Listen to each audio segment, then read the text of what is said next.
पाताल लोक भारतीय पुराणों में वर्णित वो रहस्यमय लोक जिसे अक्सर केवल अंधकार और नागों का निवास समझ लिया जाता है, जबकि वास्तव में इसका इतिहास अत्यंत विस्तृत, गूढ़ और शक्तिशाली है।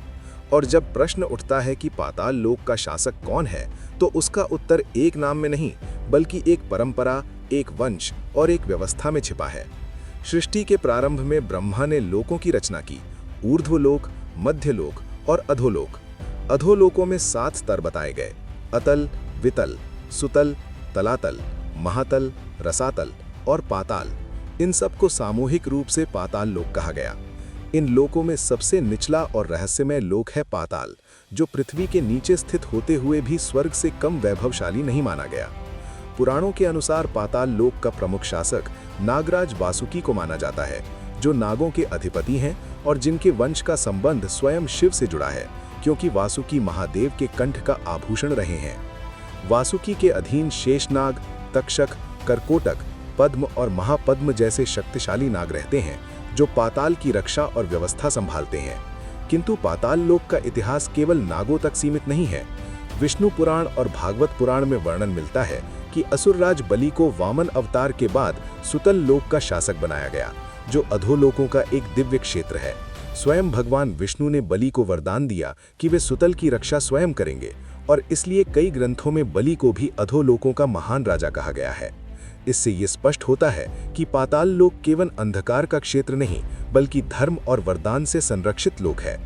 आगे चलकर समुद्र मंथन की कथा में पाताल लोक का महत्व और बढ़ जाता है, क्योंकि मंथन के समय वासुकी नाग को रस्सी बनाया गया और पाताल के नागों की शक्ति से ही मंथन संभव हुआ।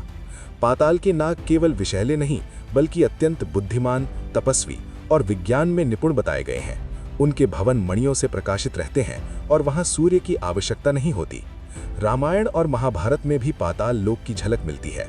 हनुमान का अहिरावण से युद्ध पाताल में हुआ, जहां अहिरावण स्वयं को पाताल का शासक मानता था, किंतु वो केवल एक असुर था जिसने छल से राज्य हथिया लिया था, न कि वो सनातन शासक था।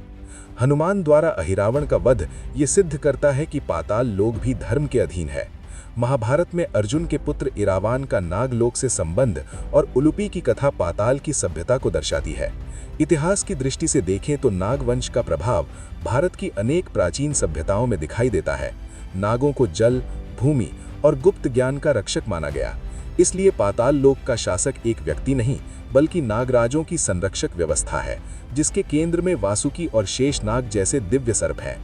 शेषनाग स्वयं विष्णु की शैया हैं और संपूर्ण पृथ्वी को अपने फणों पर धारण करते हैं, जिससे ये संकेत मिलता है कि पाताल लोक केवल अधोलोक नहीं, बल्कि सृष्टि का आधार भी है।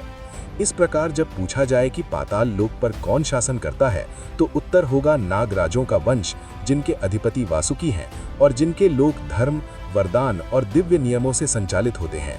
पाताल लोक का इतिहास ये बताता है कि वो अंधकार का नहीं, बल्कि गूढ़ शक्ति, रहस्य और संतुलन का लोक है, जो सृष्टि की जड़ों में स्थित होकर पूरे ब्रह्मांड को थामे हुए है।